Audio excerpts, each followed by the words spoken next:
Vane yakın polişeşem bir kari. İyi günler arkadaşlar. Tabii bu kadar ayrılıktan sonra ne yaptık?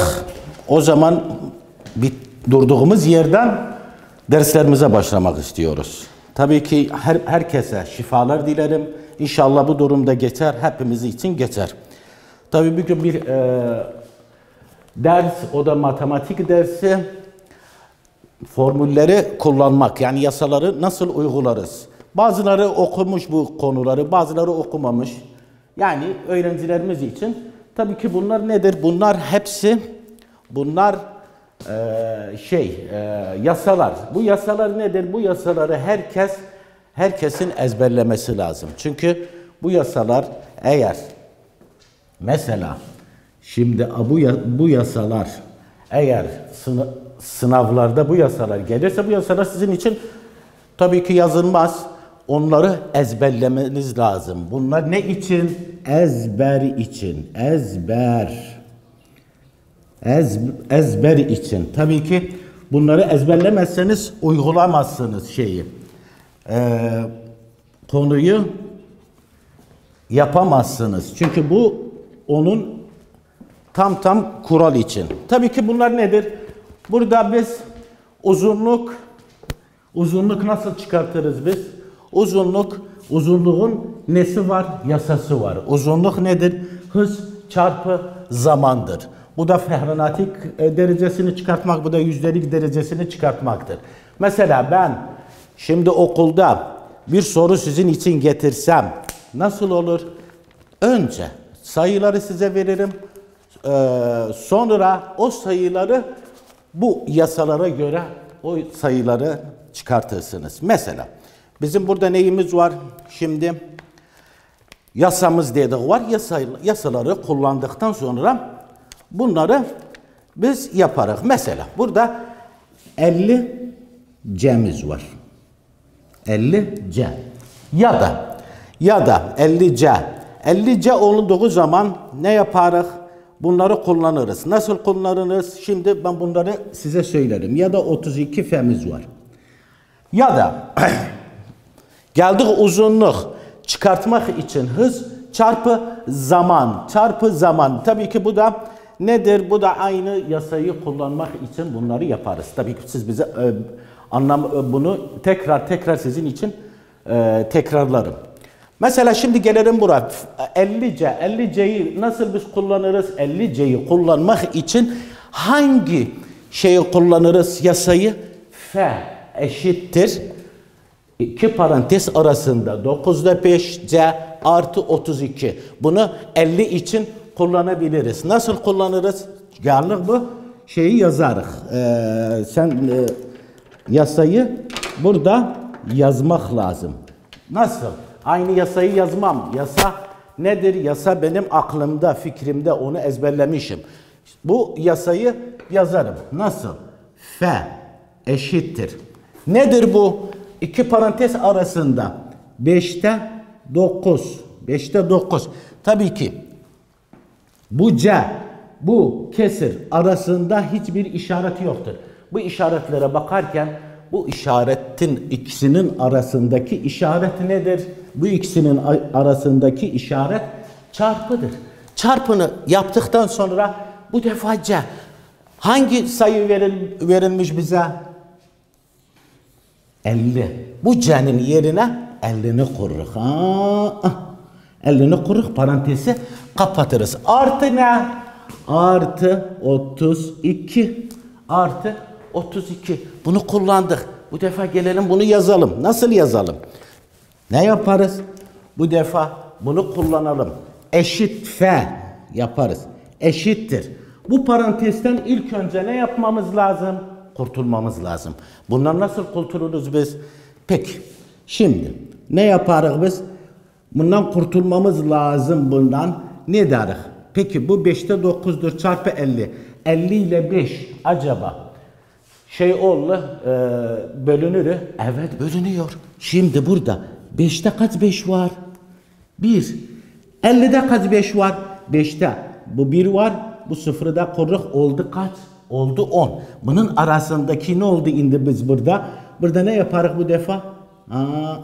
Burada da ha birdi, ha bir kalır. Bunu normal karşı karşıya bunun çarpısını yaparız.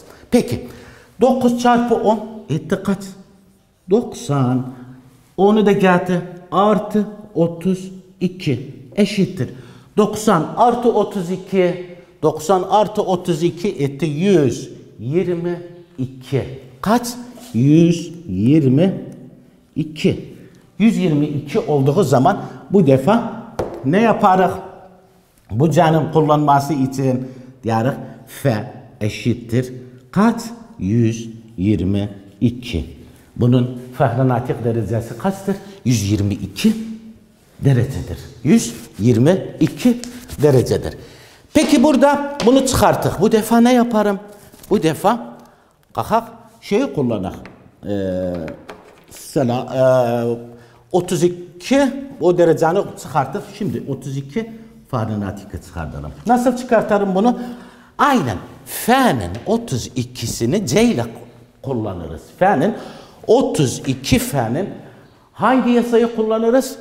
C yasasını kullanırız. Nasıl kullanırız? Aynı bu şekildeki gibi. Yarına C eşittir. Nedir bu? 9'da 5. Bir parantez çıkarttık. Nerede? F eksi 32. Bu parantezi kapattık. Buna kullanırız. Yani F yerine 32'ni biz ne yaparız? F yerine 32 derecesini kururuz. Ne deriz burada? Diyarız C eşittir. C eşittir. 9'da 5. Parantez aç. F yerine dediğini kururuz. 32 ya da 32 de olmasa istesek başka bir şey kullanırız ama bu daha iyi. Bakın burada ne olur? Eksi 32. Bakın bu ne oldu burada? Biz burada ne ettik? Şimdi bunu kurduk burada. Aynı diğeri gibi ama 32 eksi 32 burada ne oldu? Geldi savcı 32'ni burada kurduk. 32 edri 0. Başka bir derece edebilir kurağın onun yerine. Mesela şimdi biz burada 32'miz var. Eksi 32. Orada da 32 verip ama 32 ne oldu? Olmadı. Ne olur? Burada 0 S olur. Ben isterim siz için bir puan kurum. Mesela siz için daha müşkile olmasın. Siz için problem çıkartmasın. Mesela bu 32 yerine eğer bir gayr derece kursak aynen ne olur? Şey olur. Bu 32 yerine mesela başka bir derece kurum. Mesela bir dediğimiz kimin burada 104 kuralım mesela. Farazan 104 kurduk. Burada 32 eksi 32 0 oldu. Ama biz bunun yerine mesela 104'ü kurduk. Acaba 104'ü kurduğumuz zaman ondan az. Niçin ben bunu kuram siz için? İsterim işe yani problemimiz, işlemimiz daha siz için çok zorluklar getirmesin ortaya. Mesela 104. Şimdi burada biz ne ettik? Burada 100. İlk önce her şeyden önce ne yaparız? Biz bunları ne ederiz? Parantezden kurtulmamız lazım. Çünkü parantezden kurtulmasak işimiz olmalı. Ne deriz burada diyarız? C eşittir. 104 eksi 32. 104 eksi 32. Peki ben bilmiyorum ne kadar edir. Fikrime gelmedi. Gelmem alırım. 104 eksi 32. Gelmem ne derim? 4'ten 2 çıksın. Ne kadar kaldı? 2. 0'dan 3 çıkmaz. 10'dan 3 çıksın. 7. Kalktım burada ne ettim? Eşittir. C eşittir dedik. 9'da 5 çarpı ne oldu bu? 72 oldu. 72. Biz ne ettik? 72. 72 ne ettik? Bunu 9'a bölünür bu. Nasıl bölünür? 9'da kız 9 var. 1. Çünkü herkese aga nece 6'ya kadar hatta siz ben indi 6'lara diram herkes çarpıyı bildiği zaman bu işlemleri hepsini bilir. Çünkü çarpı matematikin neyidir? Matematikin anahtarıdır. Eğer o anahtar elinde olmazsa bir şey etmedi. Yani sen aynen ona benzer bir araban var ama anahtarın yok. O arabayı nasıl çalıştırırsın? Hiçbir zaman çalışmaz anahtarın olmasa. Matematikinde anahtarı nedir? Matematiğin anahtarı çarpıdır. 9'da kaç 9 var? 1. 72'de kaç 9 var? Dedik. 8.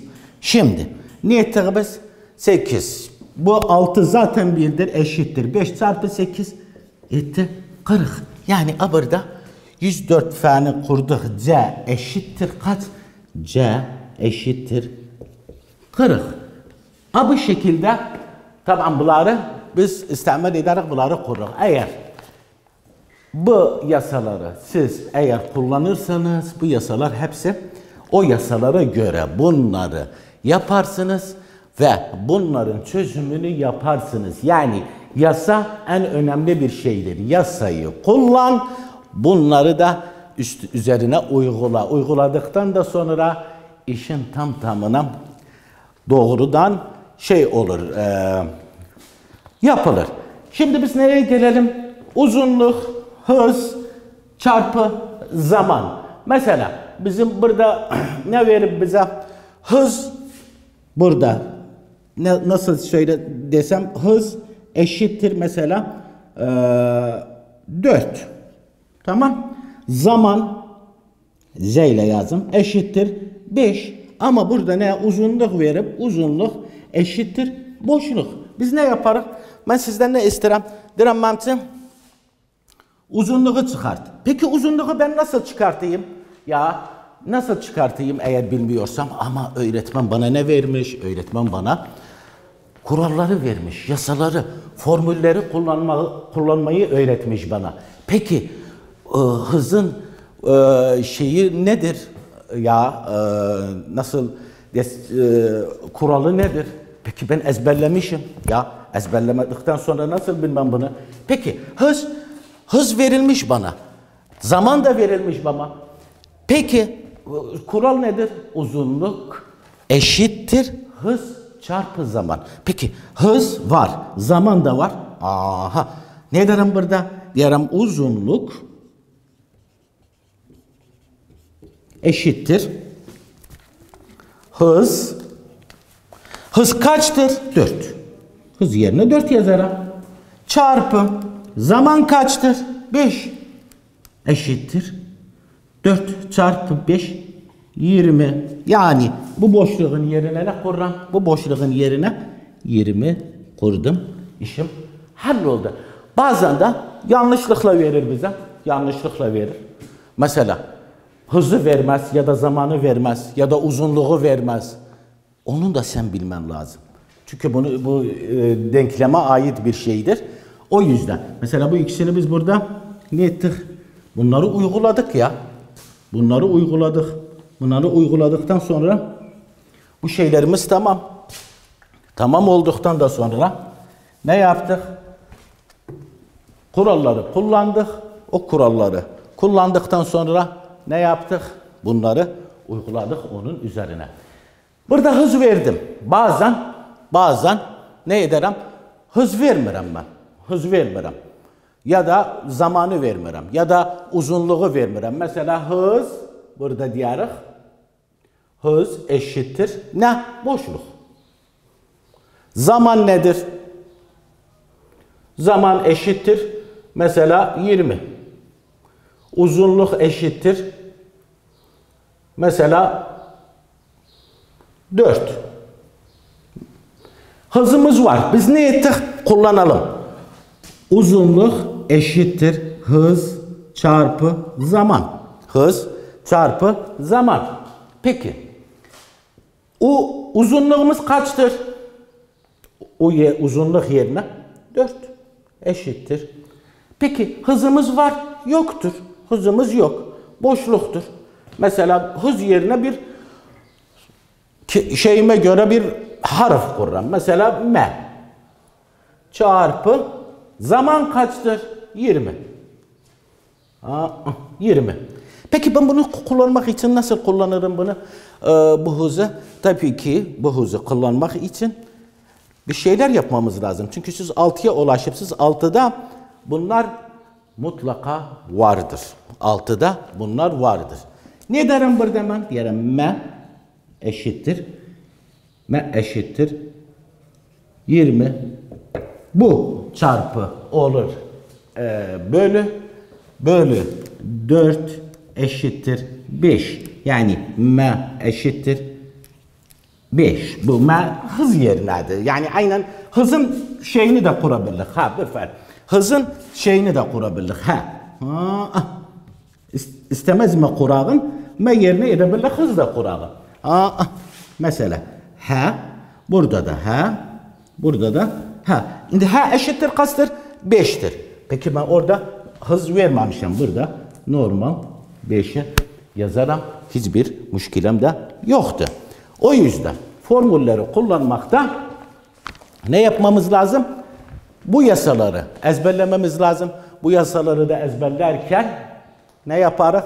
Bu yasaları ezberimizde olduğu zaman o verilen sayılara uygularız bu yasaları.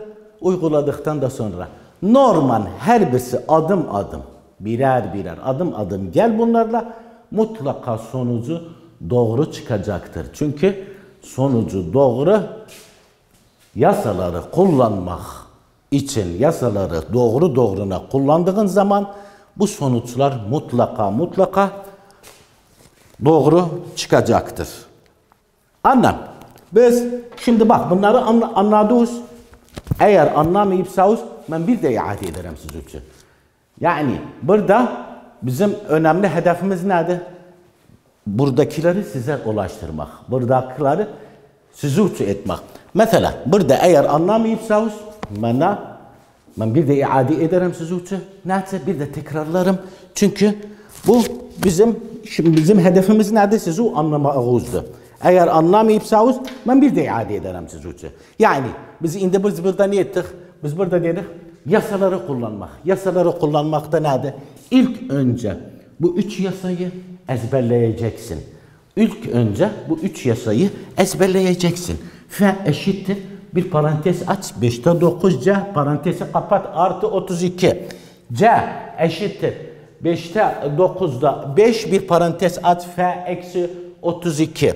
Üçüncü uzunluk eşittir. Hız çarpı zaman. Bunlara her birisi için birer örnek getirdik. Örnek getirdikten sonra onları onun üzerine uyguladık. Uyguladıktan sonra adım uygula. Sonra tamına cevabını bulursun. Eğer 50 C gelirse F eşittir. Parantez aç 5'te 9 C artı 32 yasayı kullanırsın. Eğer F gelirse C eşittir 5'te 9 parantezi açarsın. F eksi 32'yi kullanırsın.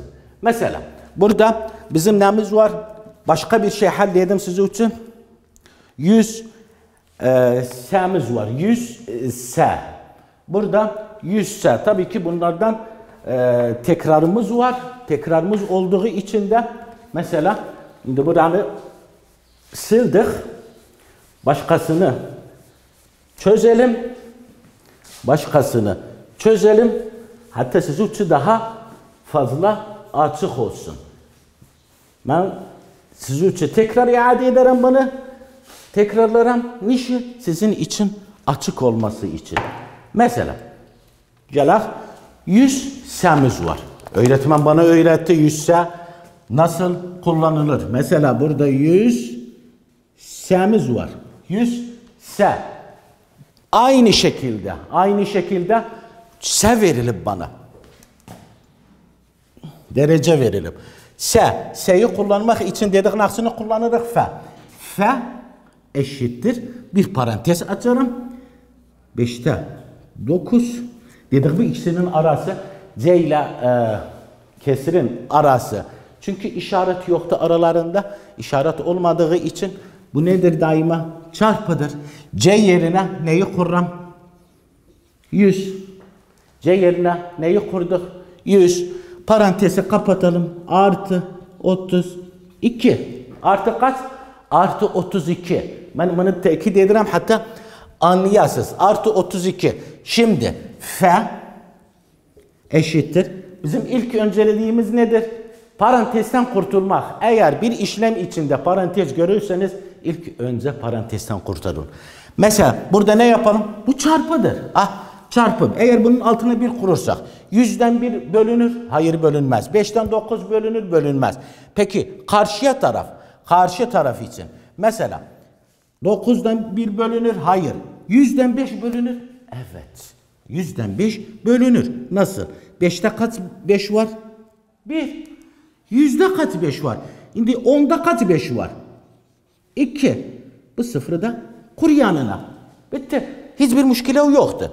Gel sen ne darık? Bunun altı zaten bildi. Bu defa bu şekilde. Bu şekilde çarpısını yaparız. Ama kesrin altısı işte 1 de yazılsa da olur, yazılmasa da olur. Şimdi 9 çarpı 20 etti kaç? 9 çarpı 2 18. 9 çarpı 20 etti 180. 180 artı 32. 180 artı 32 etti kaç? 212. 212. 180 artı 32 etti 212. Yani burada f eşittir kaç? 212. 212. İşim bitirdim. Hiçbir şey kalmadı. Önemli olan neydi? Önemli olan bu yasayı bunun için kullanmış oldum. Sonunda şeyimi buldum. Bu neydi? 100. Şimdi bu Fahrenheit sayısını bulmaktı. O 100 idi. 104'ü de yaptık. Başkasını yapmak için mesela var. Yani biz kullandık. Feni de kullanabilirlik. Başkasını da kullanabilirlik. Mesela burada 100 f'miz var. 100 f olduğu için bazen yapılır, bazen yapılmaz. Mesela neyi? İşlemleri bazen bakarsan bölünür, bazen bölünmez. Sayının verilmesine göredir. Sayı eğer verilse ona göre uygun olarak verilirse o şekilde çözülür. Mesela burada 100'seni kullandık, 104'ü kullandık, 47'ni kullanalım, bakalım kaç olur burada. Çünkü nedir o? Virgül kurmak lazım. O yüzden ben kolay olanı size söylüyorum. O kolay olanlar daha iyi, daha olur sizin için. Mesela aynı diğerini iade edersek, mesela burada 100'ceydi ya da 104 f'ydi. Aynı bunu sizin için iade ediyorum. Neden? Çünkü daha iyi.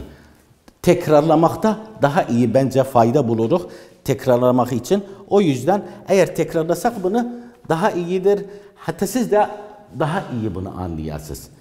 Önemli olan nedir? Önemli olan bu formülü ezberlemek. Önemli olan bunu ezberlemek. Yani bu form bunun içindir. Bunun içindir. Bunun için kullanmaktır. O yüzden aynı konuyu ikincisini buna kullan. Yani C eşittir ne? 9'da 5. 9'da 5 parantezi aç. F eksi 32. Aynen 32 daha var içinde. F'ni gördüğün zaman bu C eşittir. Onu formülünü kullanırsın. O yüzden aynı şekilde yaparız. Aynı şekilde. Yani biz istemez sadece burada bizim hedefimiz nedir? Yasaları kullanmak, formülleri kullanmak. Formüller nasıl kullanılır? Aynı şekilde C eşittir 9'da 5. Bunun arası dedik çarpıdır eğer bir şey olmasa ama önceden abını bitiririz. F eksi 32. F eksi 32. Ne ettik biz? F yerine dedik, ne kurruk F yerine? 104'ü kurruk. F yerine 104'ü kurruk. 104. 104. Şimdi burada 9'da 5 çarpı, çünkü bunun arası çarpıdır. Çarpıdır. 104'ten şey çıksın 72 kalır. 32 çıksın 72 kalır. Bunlar da bölünüyorlar. 9'da 1 var. Bunda da 8 var. Eşittir. 5 çarpı 8 40'tır. O yüzden burada C diyerek eşittir 40. Bu şekilde. Önemli olan sayının getirmesi değil, önemli olan formülleri nasıl onun üzerine kullanırsın. Hız da getirdik. Hız da getirdik. Daimen dedik. Hız olsa yani hız getirsek burada aynı formülü kullanırsın. Mesela burada getirmişim. Dedim size. Burada. Ne dedim size? Dedim abını uzunluk, hız çarpı zaman. Uzunluğu kullanırım. Uzunluğu bulmak için bu yasayı kullanırım. Hız çarpı zaman. Ondan sonra işlemimi yaparım. Kolaylıkla uzunluğu çıkartırız. Hiçbir şey yoktu arada. Umarım bunu anlarsınız. Çünkü anlamakta hiçbir zorluk çekilmez. Bunu ne kadar iade ederseniz o kadar daha kolay bir şekilde anlarsınız. O yüzden bu üç yasayı kullanmak çok önemlidir. Çünkü bu yasa sizin için daha kolay olur. Bu yasayı kullanmakta ne kadar örnek getirseniz o kadar azdır. Mesela getirdiğim örneklerin çözün. Evde de çözün. Yanınızda da çözün. Kitaplarınızı açın.